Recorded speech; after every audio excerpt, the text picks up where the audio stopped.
Сәлем достар, бүгін біз оразаның 17-ші күніне арналған ас мәзірін ұсынамыз. Бүгін бізде орама, ерекше етіп даярлаймыз оны. Қажетті нәрсе ең бірінші қамырды дайындап алудан бастаймыз. 1 килограмм ұн, қасықты толтырмай 1 ас қасық тұз және 320-350 грамм су қажет болады.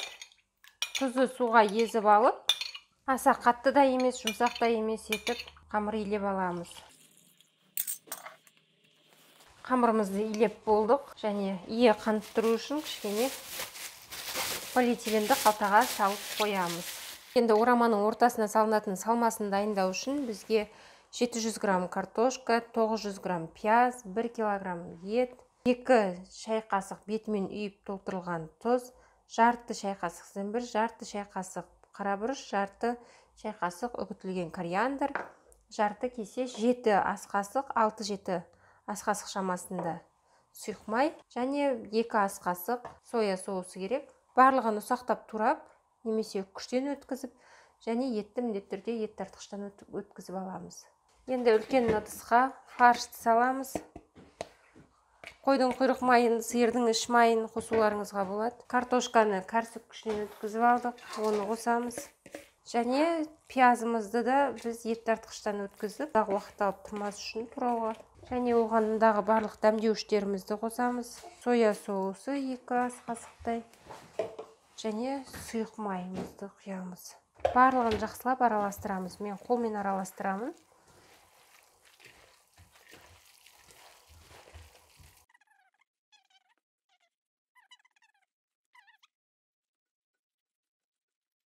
Фарштан бөлек тұздығы үшін біз 3-4 ұсақ пиязды ұсақтап жарты ай тәріздес етіп турап аламыз және 3 орташа сәбізді кәріс үпкішінен өткізіп аламыз. Сондай-ақ қуыратын жарты кесе сұйық май керек болады. Енді бұған дейінгі илеп қойған қамырымызды алып, осылай ұзыншалап аламыз және бірнеше бөлікке бөліп күлшелеп шығамыз.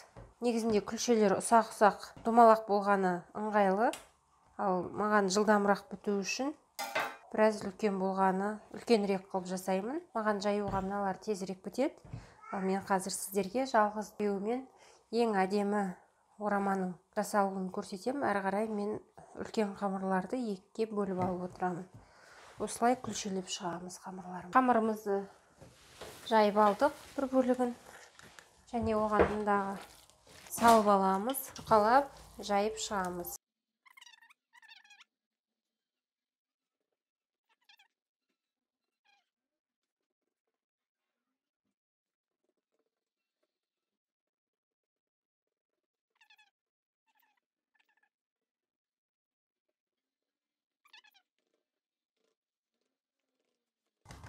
Егер пиязды қолмен турайтын болсаңыздар, қамырды екіге бөліп, одан әрі қарай 2 бөлек орама жасайтын боласыздар.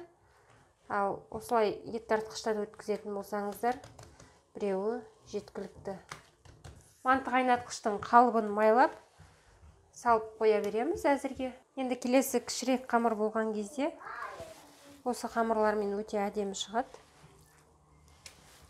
Кішкентай қамырдан жасаған кезде осылай жасап аламыз және жұқалап ораймыз. Бұл қазір піскеннен кейін бізде әрі қарай тағы тұздыққа салатын кезде өте ыңғайлы болады. Осылай ұзынша күйінде салып, манты қайнатқышқа ұзынша күйінде салып пісіреміз бұны. 4 табаққа салынған орамаларымызды қайнап жатқан судың бетіне қойдық және 40-45 минут бойы қайнатып пісіріп аламыз. Ол дайын болам дегенше біз тұздығымызды да дайындай береміз. Қазанға сұйық майды құямыз. Қызып жатқан майға мұндағы жартылай ай тәріздес етіліп туралынған пияздарды саламыз. Жарты шай қасық тұз, 1 ас қасық кәдімгі томат пастасын қолдануларыңызға болады. 1 шай қасық мен құрғақ томат қолданамын, паприка қолдануларыңызға болады. 5 минуттай жұмсарғанша қуырамыз. Пиязды араластырып жіберіп, кішкене жұмсара бастағанда 3 минут, 4 минут, 5 минут қуыруларыңыз мүмкін. Оған дейінгі дайындап қойған сәбізімізді саламыз. Сәбіз міндетті түрде осылай ұсақ күштен өткізілу керек. Немесе тіпті ет тартқыштан да шығарып жіберуге болады.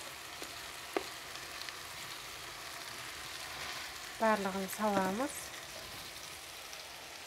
Табанына жабысып қалмайтындай етіп, сәбіз бөлгенше қуырамыз. Жиі араластырып тұрамыз, және біраз қуырғаннан кейін табанындағы отты ақырындату керек болады. Сәбіз батып тұратындай етіп суымызды құйдық. 15-20 минутқа қайнауға қалдырамыз. 45 минут уақыт өтті. Қазанымыздың астында мұндағы тұздығымызды да өшірдік. Енді бір таза жаңа полиэтиленді қалтаны аламыз. Және мынандай үлкен ыдысқа кигіземіз.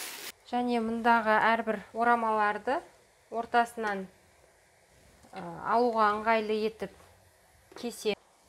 Және осы бөлінгендерді бөлінген күйінде алып, мұндағы қалтамызға салып тұрамыз.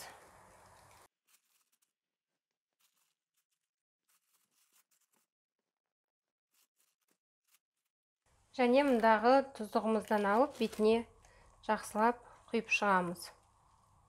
Тұздық бетіне сіңетіндей болу керек.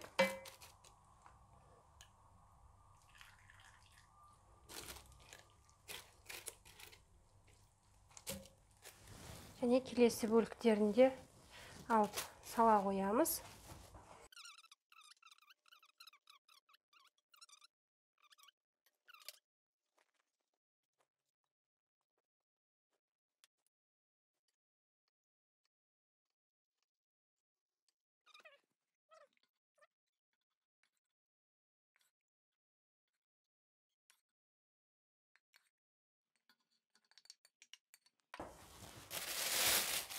Бетін жабамыз. Ауа шықпайтындай етіп, және бетіне қақпағын жауып 20 минуттан аса уақытқа қоямыз. Ауыз ашатын уақыт жақындады. Қызанақ пен қиярдан жасалған салатымыз және мұндағы тамағымызды салып аламыз. Ораманы ортаға осылай үлкен ыдысқа саламыз. Әркім өзінің алдына қарай кішкене тәрелкелерге салып алып жей беретін болады.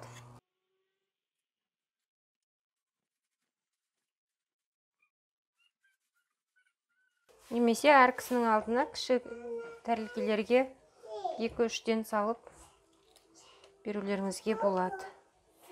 Тамағымыз дайын. Осындай етіп салып алдық. Астарыңыз дәмді болсын, оразаларыңыз қабыл болсын. Ұнаса лайк басып, пікір қалдырыңыздар. Арнаға тіркеліңіздер.